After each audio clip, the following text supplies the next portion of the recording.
யோசனை இங்கே இருக்க தான் செஞ்சது, எனக்கு இருக்க தான் செஞ்சது. பட் ஆனால் வந்து துணிஞ்சி படம் எடுத்துகிட்டு பார்த்துடலான்னு சொல்லிட்டு தான் நான் இண்டஸ்ட்ரிக்கே வந்தேன் நான். ஸோ அந்த வந்ததில் இருந்த இப்போ யாராவது என்கிட்ட வந்து என்ன படம் எடுப்பேன்னு கேட்டால் இருக்கிற திடீர்னு பதில் சொல்கிறதுக்கு முன்னாடி ஒரு பதட்டம் தொற்றிக்கும் எனக்கு. இதை பற்றி இவங்ககிட்ட பேசலாமா, இவங்க என்ன நினைப்பாங்க, இதை வந்து பாசிட்டிவாக எடுத்துப்பாங்களா, இல்லை இதை வந்து எப்படி இதை உணர்வாங்க. நான் படம் தான் எடுக்க போகிறேன், தப்பான வேலை செய்ய போகிறதில்ல. அண்ட் வந்து இந்த படத்தில் வந்து இந்த சமூகத்துக்கு வந்து தவறான கருத்தை வந்து நம்ம சொல்ல போகிறதில்ல. இந்த சமூகத்தில் இருக்கிற ஒரு 75 ஆண்டுகள சினிமா வரலாற்றில் பேசப்படாத மக்களை பற்றி பேச போகிறோம். ஆனால் நமக்கு ஏன் பதட்டம் வருது? நம்ம கரெக்டாக தானே வந்து வேலை செய்கிறோம், கரெக்டாக ஒரு நல்ல விஷயத்தை தானே நம்ம சொல்ல போகிறோம். ஆனால் ஏன் எனக்கு பதட்டம் தொட்டிக்குது? ஏன் ஒரு இனம் புரியாத ஒரு ப்ரெஷர் கிரியேட் ஆகுது அப்படின்னு எனக்கு வந்து சத்தியமாக தெரியவே இல்லை. பட் ஆனால் வந்து அது ஏன்னு நமக்கு எல்லாருக்குமே தெரியும். இப்போ வந்து பொதுவாக கிராமப்புறங்களில் வசிக்கிறவங்களுக்கு வந்து ரொம்ப இயல்பாக தெரிஞ்சிடும். இது ஒரு ஊர் காலனி ரெண்டு தனியாக பிரிஞ்சிருக்கிறப்போ ஒரு பொதுவில் இருக்கிற ஒரு பொருளை வந்து பங்கு போடுறதில்ல, இல்லை உரிமை கோர்றதில்ல, எப்பவுமே வந்து ஒரு சின்ன ப்ரெஷர் இருந்துகிட்டே இருக்கும். ஸோ இப்போ நான் வந்து அப்படி ஒரு காலனிலேருந்து வந்திருக்கிறேன். ஸோ மாரி செல்வராஜ் அப்படி ஒரு காலனிலேருந்து வந்திருக்கிறான்னு வச்சுங்களேன். ஸோ அப்படி இருந்து ஒரு காலனியில் வந்து யாருக்கிட்ட எதை பேச போகிறோம் அப்படின்றது வந்து ரொம்ப முக்கியமாக இருந்தது. யார்கிட்ட எதை பேச போகிறோம்? இப்போ வந்து அப்போ நான் வந்து என்னுடைய உரிமையை நான் எங்கே கேட்குறேன்னா பொதுவில் கேட்குறேன். பொது என்பது என்னென்னா இங்கே வந்து ஒரு ஊராக இருக்குது. ஊரில் வந்து பல தரப்பட்ட சாதிகள் வசிக்கிற ஒரு பகுதியாக இருக்குது. அப்போ அங்கே போயிட்டு நான் என்னுடைய உரிமை கேட்குறப்ப ஃபஸ்ட்டு என்னவா தோணுன்னா வந்து நீ எதுக்கு இங்கே வந்து கேட்குற, நீ வந்து இங்கே இருந்து பேசலாமா, உனக்கு இப்போ நம்ம எல்லாரும் ஒன்றா தானே இருக்கிறோம், நீ அங்கே ஒழுங்காக இருந்துடலாம்ல, நீ எதுக்கு இங்கே வந்து இதை பேசி பிரச்சனையாக மாற்றுற, இது பிரச்சனையாக பேசலைன்னா இவ்வளோ நாள் நம்ம எல்லாரும் வந்து நல்லா ஜாலியாக சந்தோஷமாக தானே இருந்தோம். நீ அங்கே இருக்கிற, நான் இங்கே இருக்கிறேன், நீ கோயில் திருவிழாவுக்கு வரையா, நீ அங்கே இரு, நீ வரையா, இது வந்து இதை பார்த்துக்கோ. ஊர் பொது கிணத்துல வந்து நீ தண்ணி எடுக்கக்கூடாது, இல்லை ஊர் குளத்தில் வந்து உனக்கு உரிமை கிடையாது, ஊர் பொது சொத்தில் உனக்கு வந்து உனக்கு உரிமை கிடையாது. நான் உரிமைன்னு நான் கேட்டேன்னு வச்சுக்க, அங்கே வந்து ஒரு பிரச்சனை ஸ்டார்ட் ஆகுது.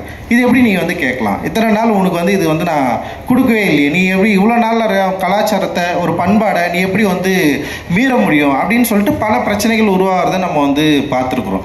கிட்டத்தட்ட இதே மனநிலை தான் நான் சினிமாவில் வந்து இங்கே வந்து படம் எடுக்கிறப்போ, கதை சொல்கிறப்போ, என்னுடைய நான் இப்படி ஒரு படம் எடுக்க போகிறேன்னு சொல்லிட்டு பேசுகிறப்போ அந்த டைமில் ஊரில் ஒரு பொதுவில் பங்கு கோர்றதுக்கான ஒரு உரிமையை கேட்குறப்போ எனக்கு நிகழ்ந்த, இல்லை என்னுடைய முன்னோர்களுக்கு நிகழ்ந்த, என்னுடைய பகுதியில் மக்களுக்கு நிகழ்ந்த அந்த பதட்டம் எனக்கு இந்த சினிமாவில் எனக்கு உண்டாச்சு.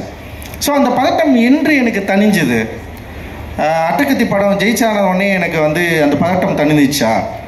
வெற்றி உண்மையிலே வந்து எனக்கு வந்து ஒரு பெரிய மகிழ்ச்சியை கொடுத்ததா அப்படின்னா வந்து உண்மையிலே வந்து அட்டகத்தி படம் ஜெயிக்கலன்னா என்ன இருக்குன்னு எனக்கு தெரியல. அட்டகத்தி படம் ஜெயிச்சதுனால அடுத்த படம் பண்ணுறதுக்கான வாய்ப்பு கிடைச்சிது. ஆனால் அடுத்த படம் கிடைக்கிறதுக்கான வாய்ப்பை இப்போ அட்டகத்தி படம் எப்படி ஏற்றுக்கொள்ளப்பட்டது, அதோட விமர்சன பங்கு என்ன? ஓகே, அது ஒரு சாரார் வெறும் காமெடி படமாகவே பார்த்தாங்க, ஒரு சில பேர் அதோடைய நரேட்டிவை புரிஞ்சுக்கிட்டாங்க, சில விஷயங்களை அதை பற்றி எழுதினாங்க. ஆனால் மெட்ராஸ் வந்து எப்படின்னா எல்லாராலும் கொண்டாடப்பட்டதுன்னு பேசப்பட்டாலுமே கூட அப்போ தான் வந்து இதை குறியீடுகளை பற்றி வந்து பேச ஆரம்பிக்கிறாங்க. ஸோ அது வரைக்கும் வந்து ரஞ்சித்ன்ற ஒரு இயக்குனராக இருந்தார். அப்புறம் மெட்ராஸ்க்கு அப்புறம் வந்து திரும்பவும் வந்து வேற ஒரு படம் இயக்கியிருக்கிற ஒரு முழு அரசியல் திரைப்படம்னு சொல்லிட்டு எல்லாருமே ஏற்றுக்கிட்டாங்க. அந்த முழு அரசியல் திரைப்படம் ஏற்றுக்கிட்டதுக்கு அப்புறம் வந்து பல விவாதங்கள் வந்து அப்போ உருவாச்சு. நல்லா எனக்கு ஞாபகம் இருக்குது, வந்து ஒருத்தர் எழுதினார், மெட்ராஸின் டைட்டில் வச்சு எவ்வளோ திமுறா ஒருத்தர் படம் எடுத்திருக்காங்க, இது ஹிந்துவில் வந்தது. எனக்கு நல்லா ஞாபகம் இருக்குது எப்படி இந்த படத்தை வந்து விட்டாங்க வெளியே. இதே வந்து பாம்பேயில் போயிட்டு பாம்பேன்னு சொல்லிட்டு படம் எடுத்தால் அங்கே இருக்கிற வந்து எல்லாம் அடிச்சு காலி பண்ணியிருப்பாங்க, ஓட விட்டுருக்க மாட்டாங்க. ஆனால் இவங்க வந்து மெட்ராஸ்னு ஒரு படம் எடுக்கிறான்னு சொன்னாங்க. எனக்கு ரொம்ப புதுசாக இருந்தது, இப்படி ஒரு நெரேட்டிவ் எப்படி இவங்களால் உருவாக்க முடிஞ்சது.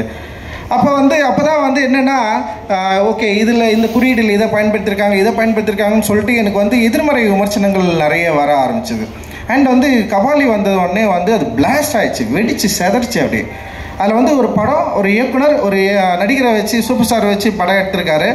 ஆனால் மெட்ராஸ்ன்னு ஒரு படம் நான் பண்ணலன்னா சூப்பர் ஸ்டார் ரஜினிகாந்த் எனக்கு அந்த படத்தை வாய்ப்பு கொடுத்துருப்பாரா? ஆனால் ஒவ்வொரு முறையும் வந்து விமர்சனம் வரப்போ வந்து உனக்கெல்லாம் ரஜினி வாய்ப்பு கொடுத்தாரு பத்தியா, ரஜினிகாந்தை வச்சு நீ வந்து எப்படி இந்த டைலாக்கை பேசலாம், எந்த டைலாக்கை பேசலாம்? அவ்வளவு மோசமாக பயங்கர பிளாஸ்டாக வந்து வெடித்த உடனே வந்து நான் என்ன பண்ணுறதுன்னு எனக்கு தெரியல. நான் அப்போ வந்து மெட்ராஸ் கொண்டாடுற மாதிரி வந்து கபாலியை வந்து இங்கே உண்மையிலேயே வந்து கபாலியோடைய வெற்றி அப்படின்றது வந்து தயாரிப்பாளர் தானுக்கு தெரியும். மற்ற படங்களை காட்ட ஃபஸ்ட்டு வந்து படம் ரிலீஸ் ஆகிறதுக்கு முன்னாடியே 100 கோடி ரூபாய் லாபம் ஈட்டின படம் வந்து கபாலி. ஒரு படம் வணிக ரீதியாக வெற்றி பெற்றது மட்டும்தான் இங்கே வெற்றியானா, பல படங்கள் வணிக ரீதியாக வெற்றி பெற்று கொண்டாடப்பட்டிருக்கீங்க. விமர்சன ரீதியாக மிக மோசமாக விமர்சிக்கப்பட்டாலும் அந்த படம் வெற்றி படமாக வணிக ரீதியில் வந்து பெரிய அளவில் கலெக்ட் ஆச்சுன்னா வெற்றி படமாக கொண்டாடப்பட்டிருக்கு. ஆனால் கபாலியை வந்து இவர்கள் வந்து மிக மோசமாக அமைச்சிட்டாங்க. ரஜினியை வந்து எப்படி நீ வந்து ஒரு எஸ்சி டைலாக்கை வந்து வச்சு பேசலாம், எப்படி ரஜினிக்குள்ளே வந்து ஜாதியை கொண்டு வரலாம்? எனக்கு உண்மையிலேயே வந்து அதை எப்படி கையாளுறதுன்னே எனக்கு தெரியல. அந்த பதட்டம் வந்து எனக்கு வந்து பயங்கரம் பட்டுக்குச்சு. எனக்கு என்ன பிரச்சனைனா, கபாலி படம் வெற்றி படம் தோல்வி படம் என்பதல்ல என்னோட பிரச்சனை. இதற்கு பிறகு இந்த மாதிரியான படங்கள் எடுக்கவே முடியாதா? யாராவது எடுக்க வந்தால் இப்படி ஒரு சிக்கல் வருமா? ஏன்னா தமிழ் சமூகத்தில் பயங்கரமான டிஸ்கஷன் நடந்துச்சு அன்றைக்கி. அந்த சினிமாவில் வந்து எப்படி சினிமாவில் நீங்கள் இதை பேசலாம், எப்படி நீங்கள் சினிமாவில் இதை பேசலாம், எப்படி நீங்கள் சினிமாவில் பேசலாம் எனக்கு புரியல. அப்போ தான் நான் யோசித்தேன், அப்போ இதுக்கு முன்னாடி இருக்கிற சினிமாக்களை, என்னை மறந்த சினிமாக்களை, என்னை ரொம்ப மோசமாக சித்தரித்த சினிமாக்களை, என்னை வந்து ரொம்ப இழிவாக பேசுகிற சினிமாக்கள், இத்தனை ஆட்கள் என்ன பண்ணாங்க இத்தனை வருஷமாக? இவர்களெல்லாம் ஏன் இவர்களுக்கு குரல் கொடுக்கல? இவங்க ஏன் இவங்களை பற்றி கேட்கவே இல்லை? இவங்க ஏன் அதை பற்றி பேசவே இல்லை? அப்போ நான் என்ன பண்ணுறேன்னா, நான் ஒரு என்னுடைய லைஃப்பை, என்னோட வாழ்க்கையை நான் உங்களுக்கு காட்டுறதுக்காக நான் ஒரு திரைப்படம் எடுக்கிறேன். அதுவும் வணிக ரீதியாக வெற்றி பெற்ற ஒரு திரைப்படமாக அது இருக்குது. ஆனால் மிக மோசமாக சித்தரிக்கப்பட்டது. அதோடைய திரைக்கதை அமைப்பை பற்றி பேசுகிறவர்கிட்ட நான் வந்து டெஃபினட்டாக நான் வந்து ஒத்துக்கிறேன். அதோட திரைப்பட குறைவு, அதாவது திரையாக்கம் குறைபாடுகளை வந்து நான் வந்து மனப்பூர்வமாக ஏற்றுக்கொள்கிறேன். நான் ஒரு நடிகரை நீ எப்படி பேச வைக்கலாம், எப்படி இந்த கண்டென்ட்டை பேச வைக்கலாம்? மற்றபடி சூப்பர் ஸ்டார் ரஜினிகாந்த் அவர்கள் நடித்த மற்ற எல்லா படங்களும் உங்களுக்கு வந்து சூப்பராக எனக்கு தெரியவே இல்லை. உண்மையிலே எனக்கு பயங்கர குழப்பம் வந்தது. ஆனால் நல்வாய்ப்பாக திரும்பவும் வந்து சூப்பர் ஸ்டார் ரஜினிகாந்த் அவர்கள், நான் கபாலி படம் நல்லா இயக்குனன்னு அவர் நம்பினார். அந்த படம் ரொம்ப நல்ல படம்னு அவர் நம்பினார். அந்த படம் மிகப்பெரிய வெற்றி படம் நம்பி எனக்கு வந்து திரும்பவும் காலான்ற ஒரு படம் கொடுத்தாரு.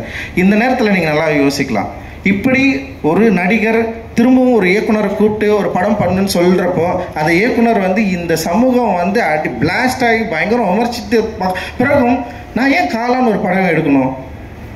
இப்போ அந்த காலா படம் எடுக்கிறது மூலமாக நான் என்ன சொல்ல ட்ரை பண்ணுறேன்? அந்த சமூகத்தில் என்ன நரேஷன் நமக்கு கிரியேட் பண்ணுறோம்?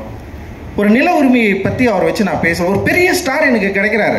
அந்த பெரிய ஸ்டாரை வச்சு நான் திரும்பவும் ஏதோ ஒரு கமர்ஷியலான ஒரு படத்தை எடுத்து நான் வந்து என்னுடைய லைஃப் ஸ்டைலை வந்து மாற்றிக்கக்கூடிய பெரிய பணங்களை சம்பாதிச்சு நான் போயிருக்கலாம். பட் ஆனால் நான் என்ன ட்ரை பண்ணுறேன்னா, திரும்பவும் வந்து சூப்பர் ஸ்டார் ரஜினிகாந்தை அவர்களை வைத்து நிலமற்ற மக்களுக்கு நில உரிமையை கோருதலை பற்றி ஒரு விஷயத்தை வந்து நான் பேச நான் ட்ரை பண்ணுறேன். பட் அந்த டைமில் பல்வேறு சூழல்கள் இருந்தது. பட் திரும்பவும் வந்து அதே தான்.